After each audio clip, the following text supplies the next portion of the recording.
Il est 10 heures ici à Paris. Bonjour à toutes et tous. Bienvenue dans Parlons-en, votre rendez-vous avec l'info qui prend son temps. Voici les titres de ce lundi. Les médias israéliens annoncent 4 morts et au moins 15 blessés après une attaque à l'arme à feu à Jérusalem-Est ce lundi matin. Un porte-parole de la police israélienne indique que 2 terroristes, je cite, ont été neutralisés. Attentat qui intervient alors que le Hamas se dit prêt à négocier un cessez-le-feu pour la bande de Gaza. Le groupe armé palestinien semble répondre à ce que Donald Trump présente comme son dernier avertissement. Image en direct de Jérusalem-Est. Nous serons à Jérusalem dans le journal de 11 heures, heure de Paris. Le chant du signe politique pour François Bayrou cet après-midi à l'Assemblée nationale. Le Premier ministre va demander un vote de confiance qu'il est sûr de perdre, sauf un probable retournement de situation. Il devrait être le quatrième Premier ministre à quitter Matignon depuis la réélection d'Emmanuel Macron. Et après, la France risque de se retrouver sans Premier ministre ni budget. Qu'est-ce que cette nouvelle crise politique dit de l'état de la France et plus spécifiquement de l'état de ses institutions? Dit-elle que la Ve République est à bout de souffle? Dit-elle qu'elle n'est plus adaptée à la sociologie électorale des Français, à la façon dont ils consomment la politique, leur politique? Dit-elle qu'elle n'est plus adaptée au calendrier électoral écrasé par la sacro-sainte élection présidentielle? La France est-elle devenue ingouvernable? Et si oui, est-elle condamnée à le rester? Vaste question posée à mes invités ce matin. Flore Simon, Bruno Daugeron et Nicolas Rousselier. Bonjour à tous les trois, merci d'être là. On a beaucoup de choses à se dire, c'est Parlons-en et c'est parti.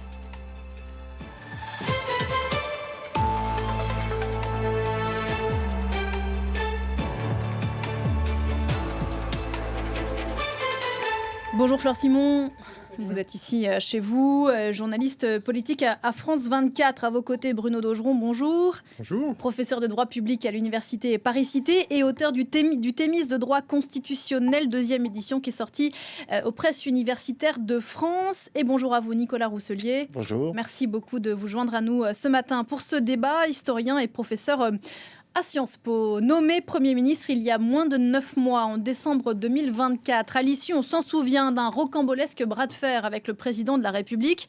François Bayrou devrait donc, je le disais, sauf improbable renversement de situation, remettre sa démission dans les heures qui viennent à Emmanuel Macron, faute d'avoir obtenu tout à l'heure le vote de la confiance de l'Assemblée nationale.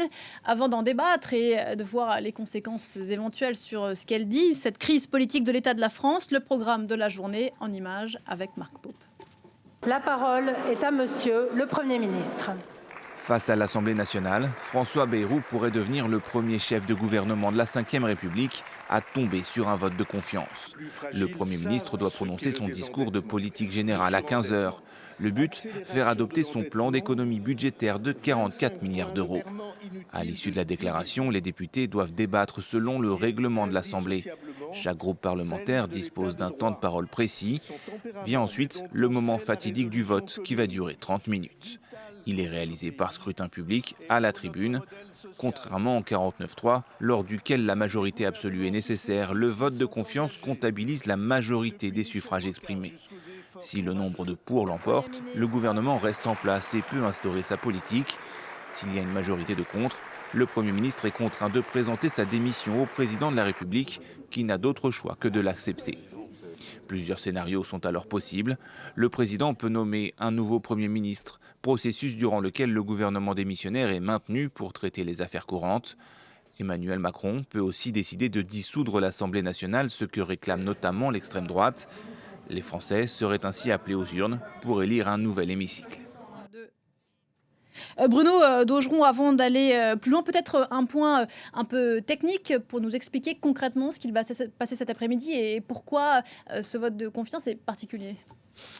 Il est particulier à plusieurs titres, mais déjà, les modalités de vote sont particulières, puisque c'est l'application de l'article 49 alinéa 1 de la Constitution qui permet au Premier ministre d'engager la responsabilité de son gouvernement sur une déclaration de politique générale. Et c'est sur ce motif, la déclaration de politique générale, que le décret de convocation d'une session extraordinaire a été signé par le président de la République. Donc, et quel que soit d'ailleurs l'objet, quel que soit le thème, même si c'est la dette, il appelle ça déclaration de politique générale, c'est une déclaration de politique générale.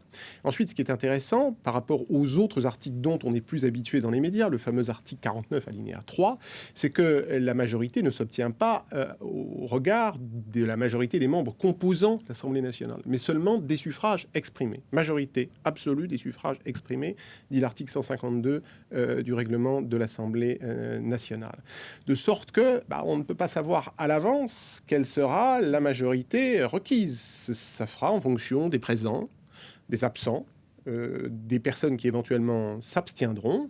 Et donc, effectivement, il suffit qu'il y ait une voix de plus des hostiles par rapport aux favorables pour que la déclaration politique générale ne soit pas adoptée et que l'article 50, qui oblige le Premier ministre à engager la responsable, à présenter sa démission, puisse entrer en action. Bon, si on sort la calculette quand même politique, Nicolas Rousselier, sans vendre trop vite la peau de l'ours, c'est mal engagé.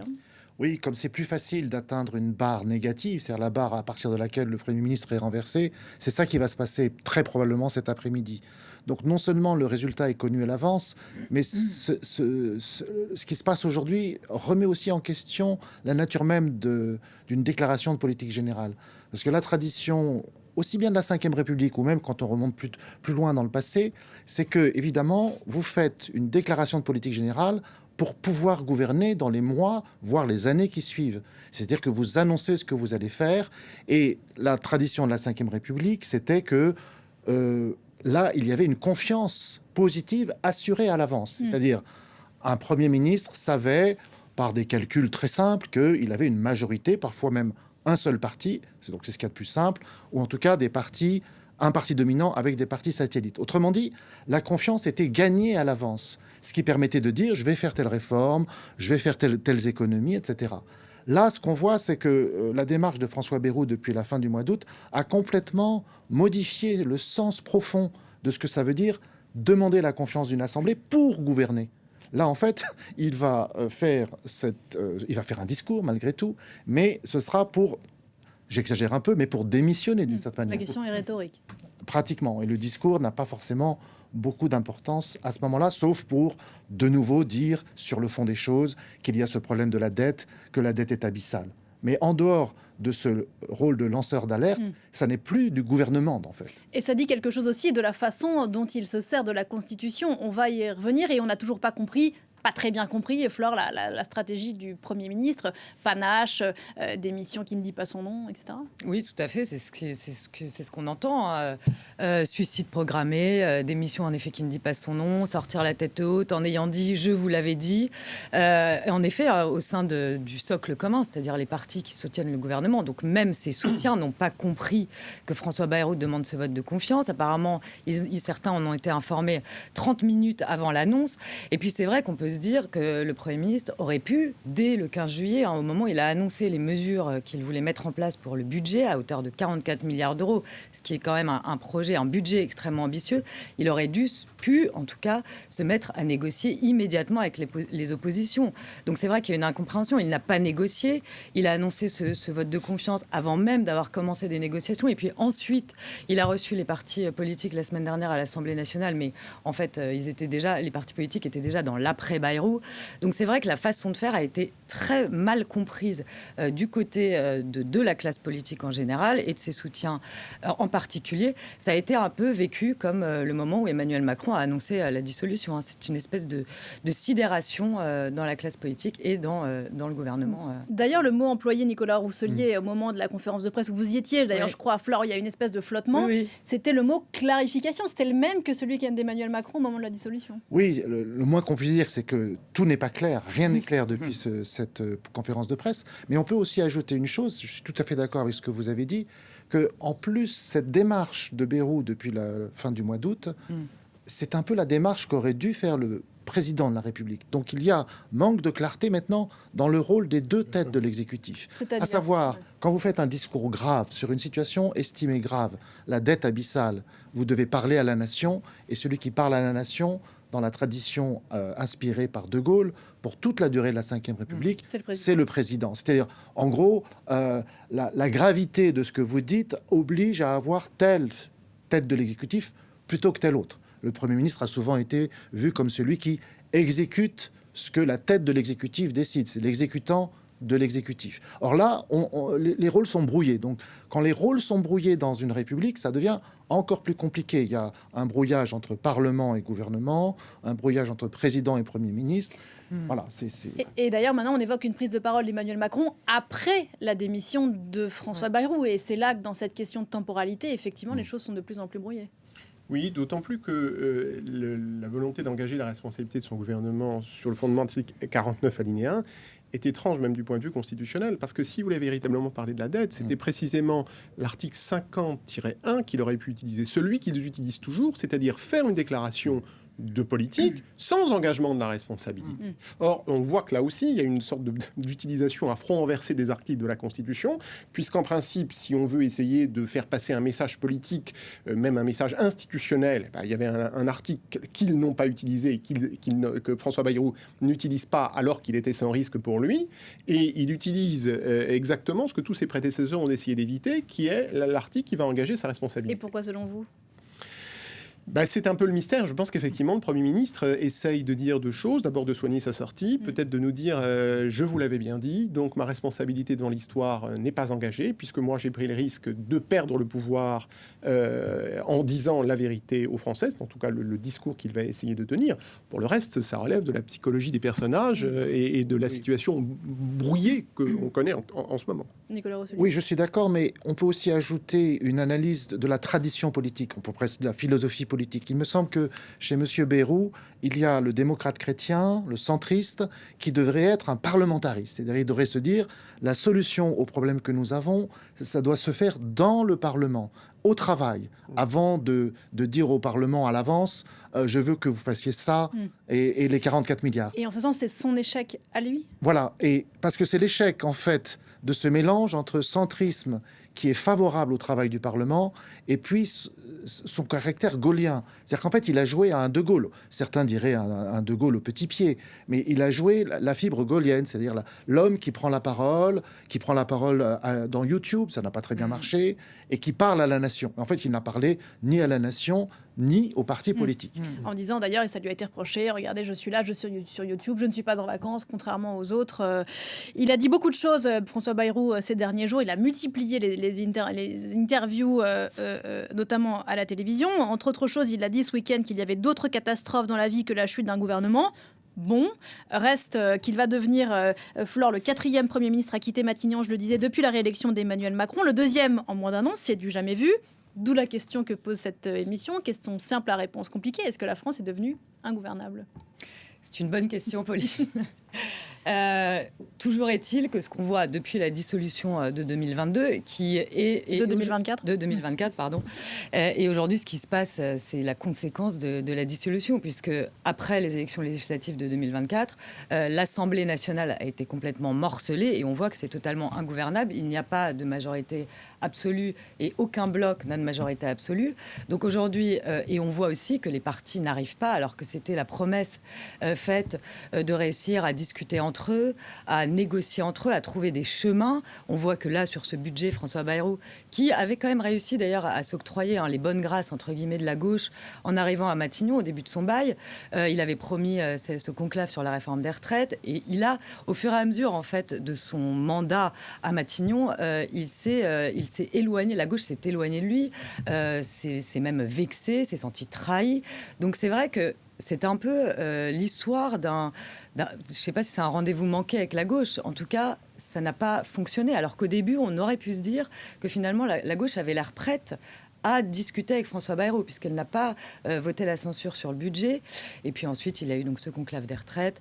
Et puis, quand il a parlé de submersion migratoire, la gauche a déposé une motion de censure symbolique, mais quand même, qui était tout un symbole, justement. François Bayrou a ensuite attaqué la gauche.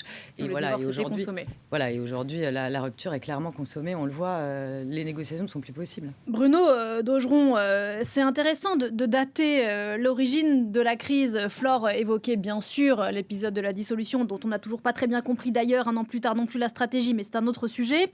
On pourrait parler de 2022, on pourrait parler de la première élection d'Emmanuel Macron. À quand vous remonte ce moment où on a glissé lentement vers cette situation de blocage ? Je pense que il faudrait distinguer la question institutionnelle de la question politique. Je pense que véritablement, c'est depuis 2022 que la réélection d'Emmanuel Macron, par défaut, en quelque sorte, où finalement, pour une des rares fois, le corps électoral n'a pas décidé de donner une majorité absolue au président de la République, pourtant élu au suffrage universel, telle qu'elle est censée se dessiner. Je pense que le corps électoral a essayé en quelque sorte, de se venger de la réélection d'Emmanuel Macron, qu'il avait eu le sentiment, peut-être, de se voir imposer. Et à partir de ce moment-là, une distorsion entre ce qu'on pourrait appeler la vie politique et puis la vie institutionnelle a commencé à s'installer brusquement.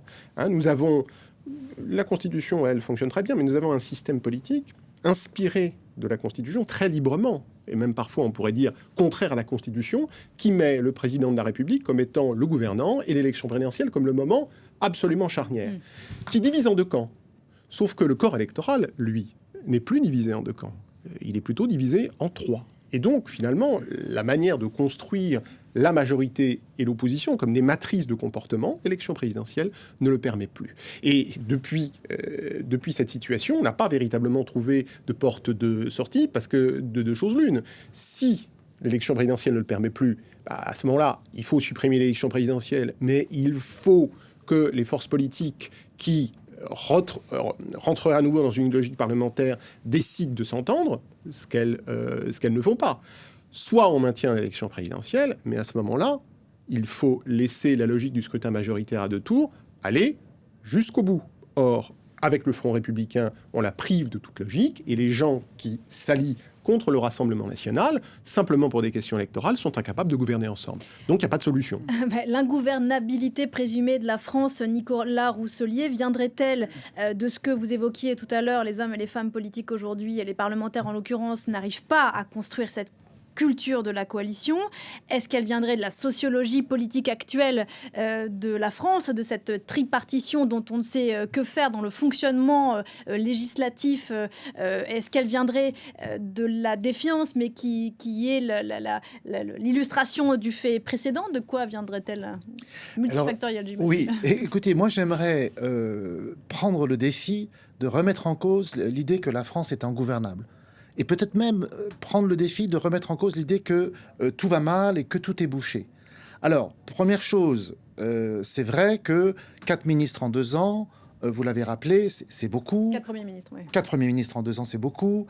Pour prendre de la profondeur historique, on peut faire des comparaisons. La moyenne de la 3e République, c'était un Premier ministre qu'on appelait président du Conseil par an. Et la 4e République, qui a très mal terminé avec la guerre d'Algérie, la crise de régime de 1958, c'était 1 tous les 6 mois. Donc là, on est dans le format 4e République, ce qui n'inciterait pas à l'optimisme. Alors non, vous pourriez me dire, comme elle a mal fini. Voilà, pourquoi êtes-vous quand même optimiste? Parce que quand vous regardez comment ça fonctionnait de manière parlementaire, justement, plutôt la 3e République que la 4e. La 4e avait toutes les crises de décolonisation. Il y a eu 3 mois de paix entre la guerre d'Indochine, la guerre d'Algérie, donc c'était l'enfer. Mais la 3e République, c'est des grandes lois, par exemple sur l'école, la séparation des églises et de l'État, mais des grandes lois sociales dans les années 1920, 1930. Il y avait une capacité législative, c'est-à-dire que une crise ministérielle, le changement d'un Premier ministre pour un autre, n'interrompait pas le travail législatif. Le cœur du travail se trouvait dans les commissions du Parlement. Au fond, une crise ministérielle était juste un ajustement par rapport à la confiance que le président du Conseil devait obtenir dans des vrais votes de confiance. C'est-à-dire, ce mécanisme de la confiance était un flux positif qui permettait une certaine force pour le gouvernement, mais un gouvernement entendu comme le gouvernement parlementaire. Bon, tout ça peut paraître très loin d'aujourd'hui. Sauf que si vous considérez qu'il y a non pas 3 blocs, moi je ne crois pas à cette histoire, mais encore plus, c'est-à-dire plutôt 5, 6, 7. Une myriade. Ce qui pourrait paraître beaucoup plus compliqué de trouver un accord à 6 ou 7. Mais en réalité, ça donne beaucoup plus de jeu. Vous voyez, comme quand on est dans un jeu et qu'on doit passer par un trou de souris. Alors certes, on a raison de dire que c'est un trou de souris, mais il faut le tenter.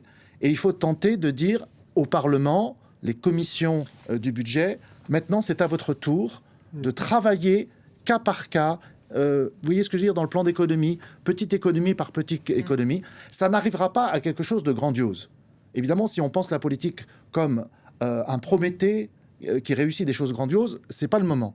Mais on peut passer, parce que l'essentiel, c'est de voter le budget, rassurer les marchés financiers, rassurer les Français aussi, tout simplement, et qu'on travaille.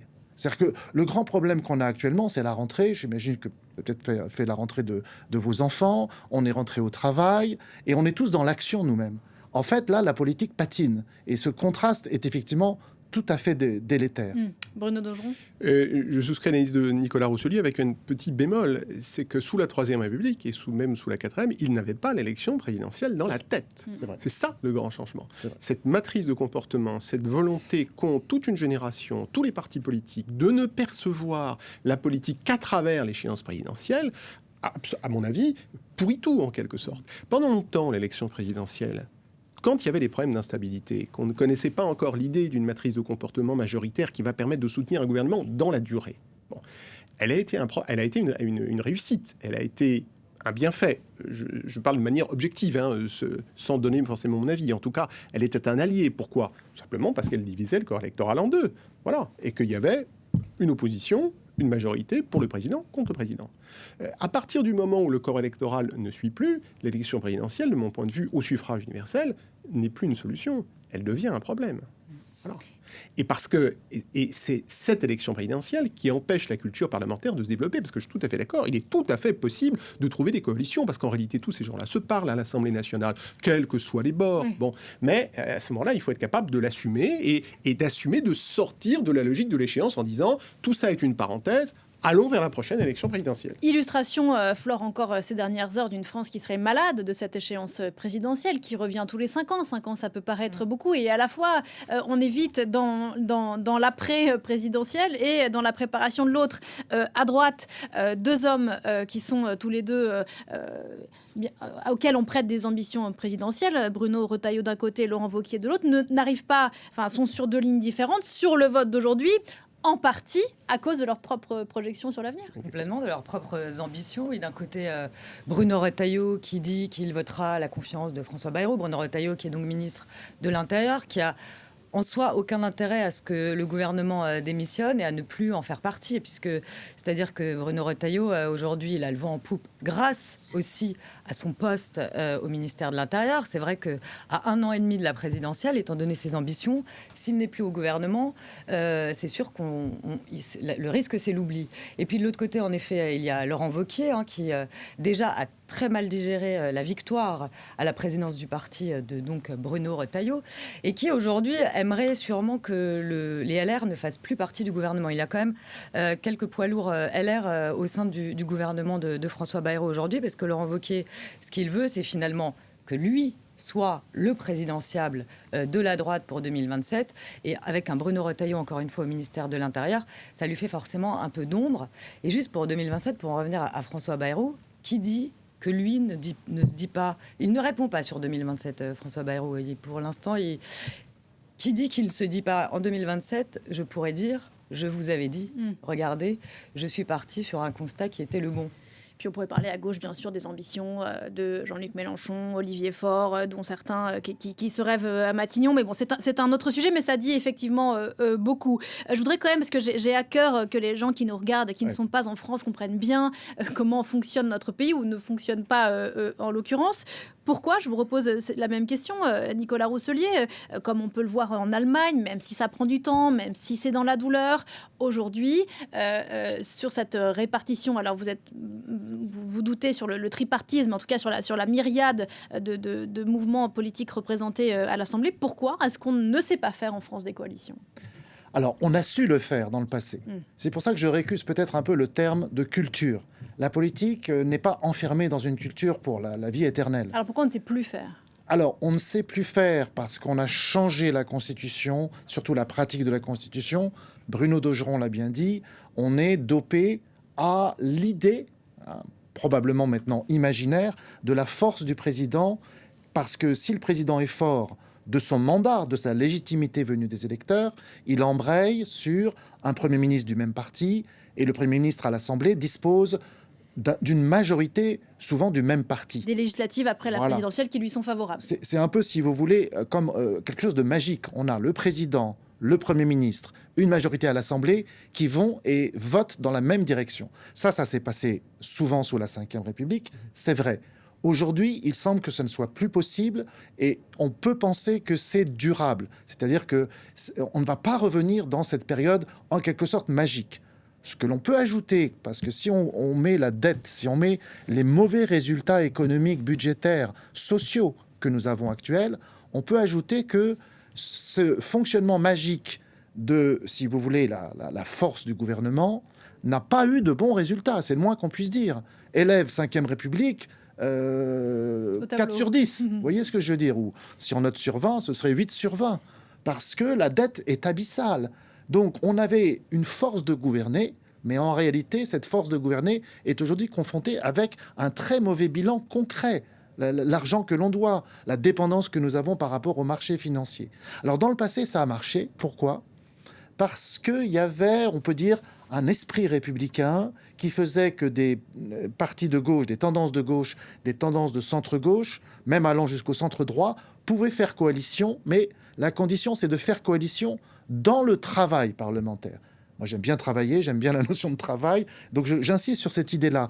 Quand vous placez le cœur du réacteur nucléaire dans le travail parlementaire, c'est possible. Alors, esprit républicain, où es-tu, Bruno Daugeron? Est-ce qu'aujourd'hui, on paie, question provocatrice, mais peut-être un manque de travail, un manque de qualité de nos élus qui ne seraient pas capables de mettre leurs ambitions personnelles, présidentielles de côté pour l'intérêt public? Question peut-être naïve. Mais...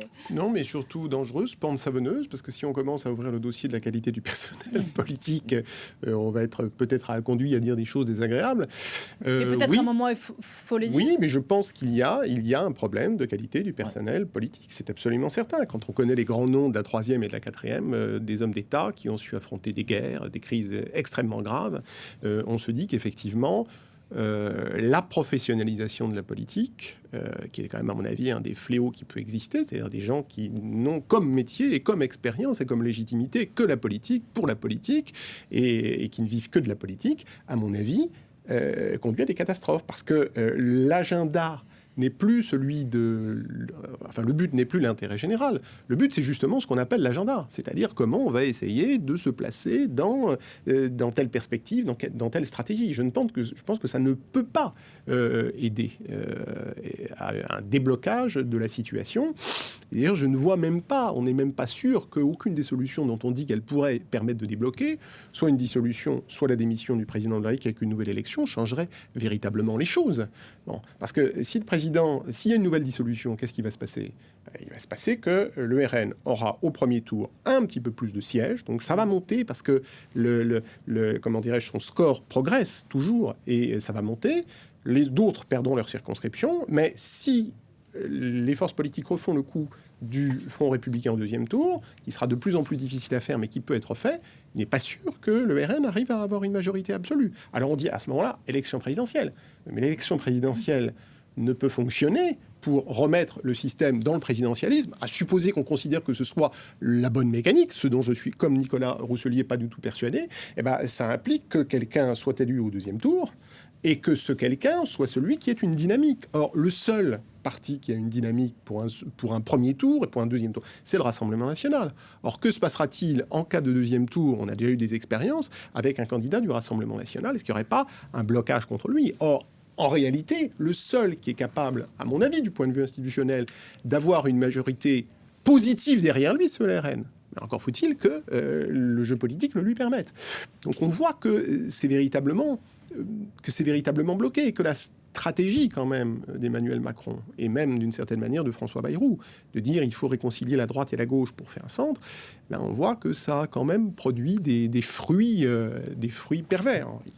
Et pendant ce temps, on parle assez peu d'intérêt général et le serpent se mord la queue, puisque les Français ont prouvé qu'ils étaient mobilisés, intéressés l'été dernier, bien que perdu. L'été 2024, bien que perdu, bien que déboussolé, la mobilisation a été forte pour les législatives anticipées qui ont suivi la dissolution. Mais chaque censure, chaque crise coûte cher à la représentation que les Français ont de leurs hommes et leurs femmes politiques, à compter qu'ils continuent de participer au jeu démocratique. On est à l'avant-veille d'un mouvement dont on perçoit peu les contours, ce mouvement Bloc contre tout, mais qui dit aussi beaucoup de la façon dont certains Français aujourd'hui considèrent qui est la seule voie pour s'exprimer, Flore.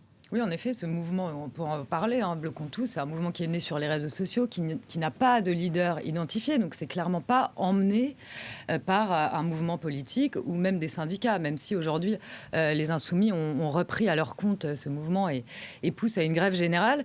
Et c'est vrai que, par exemple, il y avait un sondage ELAB qui est paru la semaine dernière dans la Tribune dimanche, et à la question de quel bord politique aimeriez-vous que le Premier ministre soit issu, le premier, ce qui ressort, c'est un Premier ministre apolitique, donc issu de la société civile. Ensuite, en effet, vient le Rassemblement national. Et ce qui était très intéressant aussi, c'est dire où on est aujourd'hui et la façon dont l'image d'Emmanuel Macron est sérieusement écornée. Pour le camp présidentiel, ils étaient 6% à dire qu'ils voulaient que le Premier ministre soit ici du camp présidentiel. Mais en effet, je pense qu'il y a une fatigue démocratique de la part des Français. Et encore une fois, le Front républicain qui s'était mis en place en 2024, je ne suis pas sûre qu'aujourd'hui, il fonctionnerait tellement. Et d'ailleurs, encore une fois, dans ce sondage de la semaine dernière, à cette même question, voulez-vous qu'il y ait un Front républicain ? Une majorité de Français dit que non. Donc, et le Rassemblement national continue en effet de monter. Il est largement en tête des sondages. S'il y avait un premier tour dimanche prochain, le Rassemblement national est à plus de 30%. Et puis ensuite vient la gauche unie aux alentours de 20 et désunie là. Oui, la gauche unie étant unie avec LFI, c'est-à-dire. Sur cette figure apolitique du Premier ministre, c'est très intéressant. Oui, mais je crois que là, vous avez vraiment touché le problème de fond. C'est-à-dire qu'on a le problème institutionnel, on a le problème politique des personnes, mais là, on touche le problème de fond, c'est-à-dire comment la politique se relie à la société. Traditionnellement, on a le modèle parti politique qu'il faut plutôt placer au XXe siècle et pas trop au XXIe siècle. Un parti politique, il a la chance, par sa doctrine, sa clarté, ce qu'il peut prévoir pour l'avenir, il nous embarquait dans une direction ou une autre. Parti socialiste de la grande époque, parti communiste, si on remonte dans le passé, un parti gaulliste, un parti libéral. Il a une doctrine et il nous embarque 15, 20, 30% des électeurs et des électeurs fidèles, qui, d'une élection à l'autre, se reproduisent. Du coup, ce parti peut estimer représenter une demande sociale et il gouverne. C'est-à-dire qu'on reprend la métaphore de la loi de l'offre et de la demande. On a longtemps dit, il y a une offre politique, ça c'est les partis qui proposent des programmes clés en main, si vous voulez. Et puis le social qui finalement, de manière peut-être un peu passive, répond oui. Oui au Parti socialiste, oui au Parti gaulliste. Ça, c'est démantelé aujourd'hui. C'est complètement démantelé. Vous prenez des élections, il y a un parti qui peut faire 1,5% à l'élection présidentielle et il va faire 13% à l'élection européenne. Il peut y avoir un parti qui fait moins de 10% à l'élection européenne, mais grâce à son chef charismatique, il fait 20% à l'élection présidentielle. Donc on voit bien que ce ne sont plus les partis qui créent ce qu'on appelle dans le jargon l'offre politique. Et les Gilets jaunes, comme peut-être le mouvement de Bloc contre tout, qu'est-ce qu'ils font ? Pas de leader, vous l'avez dit, Flore Simon, mais ils n'en veulent pas. Et je pense que même s'il y a un leader qui apparaît, on va lui couper la tête métaphoriquement. Pas de leader, pas de leadership. C'est-à-dire, ils veulent en quelque sorte spontanément refaire de la politique complètement différemment, sans parti, sans syndicat, sans leader, avec des demandes très concrètes. Alors peut-être que eux-mêmes tombent dans une certaine magie en disant si on fait un référendum direct, le référendum d'initiative citoyenne, toc, on se branche sur la décision politique, là aussi, un peu dans un imaginaire du référendum. Donc, en tous les cas, ces mouvements, on ne peut pas faire autrement que les prendre en compte, et ils disent beaucoup sur vous voyez, ce fait que la politique et le social sont sur deux étages différents. Bruno Daugeron ? Oui, à mon avis, ce qui me semble être intéressant, le point commun institutionnel de ça, de ce que vient de dire Nicolas, c'est le refus de la représentation et de toute représentation. Une défiance envers la représentation. L'idée que tout doit être direct. Idée qui d'ailleurs est une illusion, parce que le droit et notamment le droit constitutionnel, il est médiateur et institutionnel par définition. Et les institutions introduisent de la distance. Parce qu'il n'est pas possible de toute façon de prendre une décision collective autrement qu'avec de la représentation. Bon. Mais on voit bien que la manière dont s'est comporté le personnel politique, la manière dont il a été incapable de répondre à des crises, alors que sous la 4ème République, il y avait des crises, mais le bilan économique et social de la 4ème République est bon. L'époque était différente. L'époque était différente. Mais il est bon. Ils ont quand même réussi à relever la France après la guerre. Enfin, il fallait voir l'État même des villes bombardées. Et voilà, bon, ils s'en sont quand même sortis. Le Nicolas Rossellier le rappelait, le rapport à la chose politique, au parti politique était différent. Oui, bien sûr. Voilà. C'est tout à fait différent parce que depuis, s'est instaurée une sorte de défiance pour l'idée même de représentation. Or, c'est une impasse parce que autant, même si on a de la sympathie pour ces mouvements parce qu'ils expriment une vérité, quelque chose de fort, mais on voit que ça ne peut pas prospérer dans le temps long de la durée institutionnelle. Est-ce qu'il y a quelque chose dans des Français, je reste avec vous, Bruno Daugeron, dans quelque chose qui serait de l'ordre du fait que la position de subordination aujourd'hui serait plus insupportable qu'elle ne l'a été, ce qui est paradoxal avec des gens qu'on a théoriquement soi-même choisis. Vous voyez ce que je veux dire ? Oui, je vois, parce qu'un facteur qu'on n'a pas encore évoqué, mais qui s'explique aussi, parce que les institutions, c'est aussi un lien avec la société, c'est que la société a elle-même profondément changé. La manière dont on communique, la manière dont les réseaux sociaux se sont introduits dans le débat public. Il y a quelque chose à voir avec le direct, donc bien sûr, la fluidité permanente des échanges, du refus de toute médiation, de tout enchaînement, d'une sorte de liberté, évidemment, joue beaucoup. Parce que les nouvelles générations arrivent sur le marché électoral, si j'ose dire, ou sur le marché du débat public, et plus ça va, plus elles sont connectées à toutes les nouvelles, à tous les nouveaux modes de communication qui sont absolument contraires à la manière dont on envisageait la chose. Pour vous donner un exemple, Nicolas disait tout à l'heure, dans la tradition gaulienne, c'est le président de la République qui s'adresse à la nation. Oui, sauf que dans la tradition parlementaire, la fiction représentative veut que on s'adresse à la nation en parlant à l'Assemblée nationale. Bon. Qui peut croire aujourd'hui qu'un Premier ministre, en s'adressant à l'Assemblée nationale, même s'il l'appelle représentation nationale, il s'adresse à la nation, et quels sont les ministres, quand ils prononcent le mot représentation nationale, ont conscience de la force institutionnelle et constitutionnelle que ça a. Et là, je pense qu'il y a un décalage qui me paraît très inquiétant. Illustration avec François Bayrou cette semaine, Flore, qui a parlé plus longtemps dans tous les médias de France qu'il ne parlera tout à l'heure devant l'Assemblée nationale. Oui, puis François Bayrou qui voulait... prendre les Français à témoin. Exactement, prendre l'opinion à témoin. Ça n'a absolument pas marché. D'ailleurs, là, il y a un sondage qui est sorti. Il est encore baissé. Il est aux alentours de... Il est à moins de 20%, le Premier ministre. Il voulait prendre l'opinion à témoin, convaincre les Français. Avec, d'ailleurs, il le fait depuis avril, quand il a fait l'état des finances de la France, ensuite son budget, ensuite ses vidéos YouTube cet été qui n'ont pas du tout marché, dont vous parliez, et puis ensuite, en effet, toutes ces interventions dans les médias, prendre l'opinion à témoin, donc des électeurs qui auraient fait pression, ça c'était son idée, sur les élus, les députés qui, in fine, auront bien sûr le dernier mot sur ce vote de confiance. Ça n'a absolument pas fonctionné. François Bayrou prêchait dans le désert. C'est vrai qu'il était devenu totalement inaudible jusqu'à la fin. J'entendais votre optimisme tout à l'heure, Nicolas Rossellier, ou en tout cas votre refus du déclinisme politique. Mais si on prend l'hypothèse, imaginons de nouvelles élections législatives qui donneraient peu ou prou, vous le rappeliez tout à l'heure, Bruno Daugeron, le même résultat avec peut-être un RN plus fort à l'Assemblée.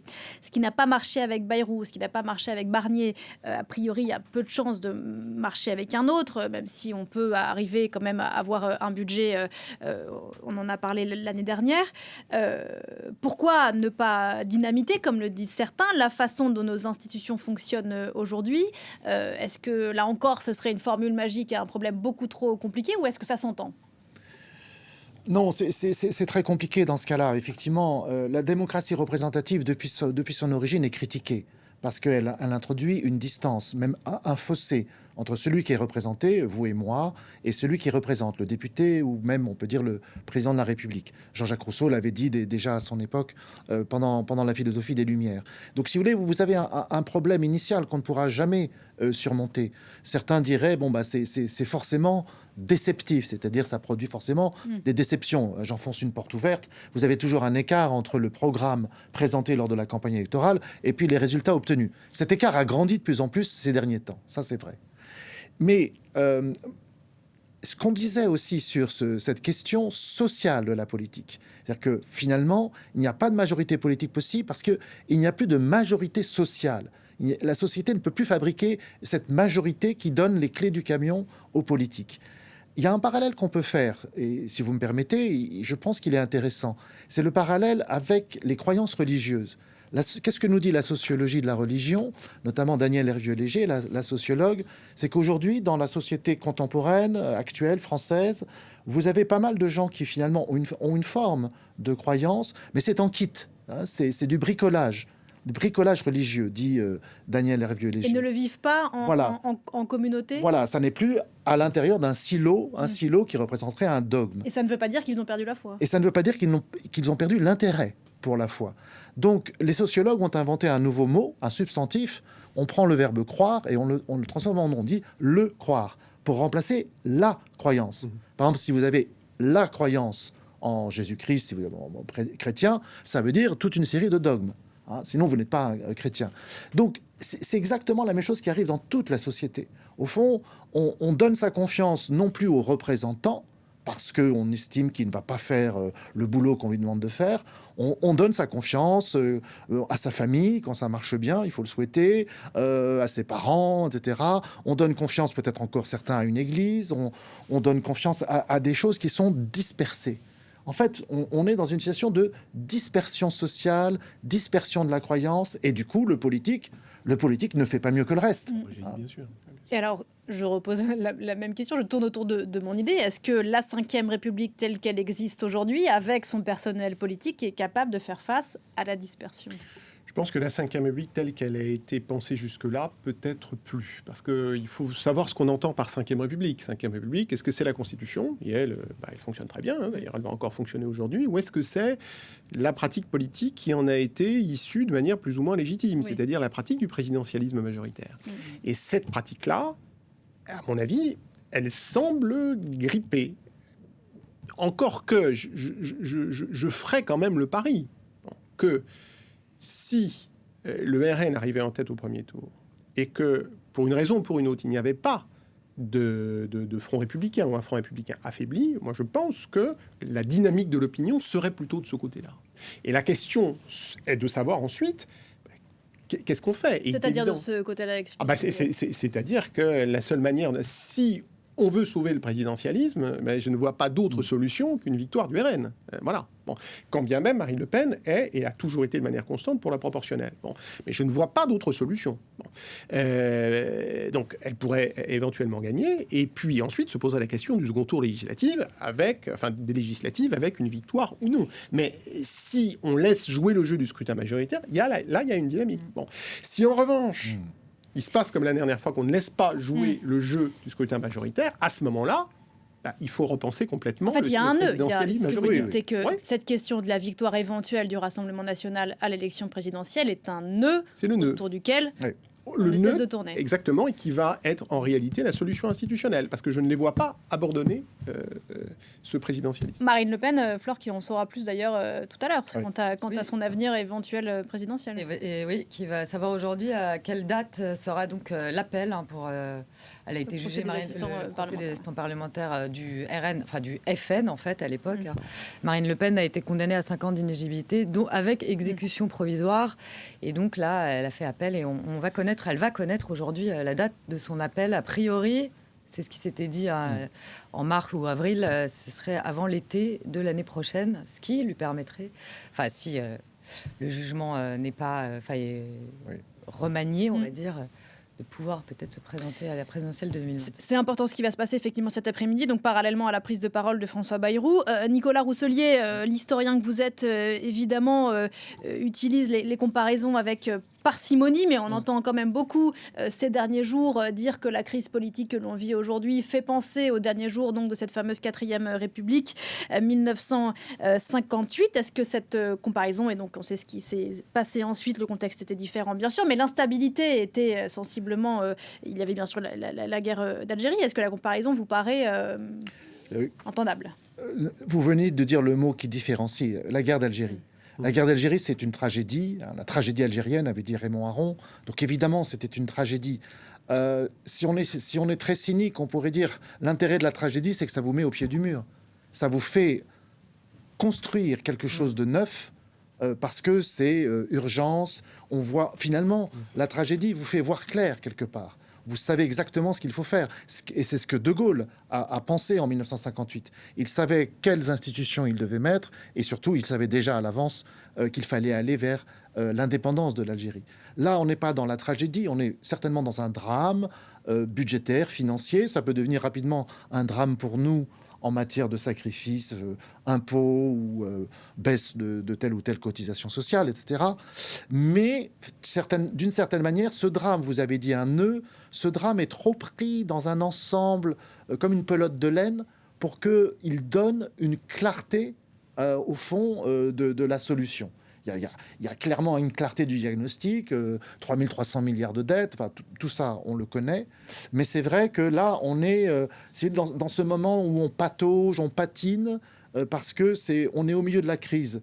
J'oserais dire qu'en fait, il faut presque laisser vivre la crise pour que des solutions apparaissent. Et moi, ce que je soutiens, c'est qu'il y a quand même une solution possible dans le travail parlementaire. Certes, une partie des acteurs ont une culture présidentialiste, donc ils ne veulent pas gouverner, ils ne veulent pas que le gouvernement se passe bien, parce qu'ils veulent que l'élection présidentielle soit un grand moment, cette fois-ci tragique, où on propose sa solution personnelle magique.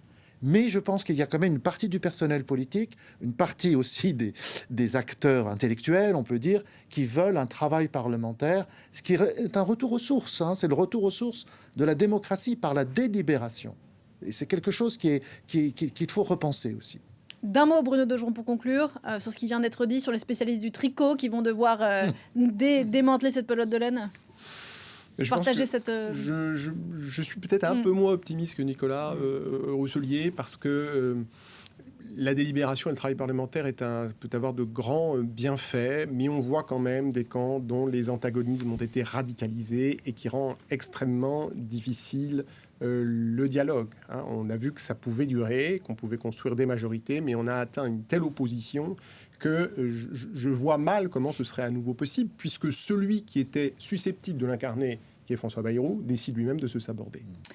À suivre donc. Merci infiniment à tous les trois d'avoir participé à cette discussion. Flore Simon, je vous laisse retourner travailler. La journée va être intense. Bruno Daugeron, thémiste de droit à Constit, 2e édition 2025. Merci infiniment. Nicolas Rousselier, merci beaucoup. Bonne rentrée à vos étudiants à Sciences Po. On se retrouve juste après la pause.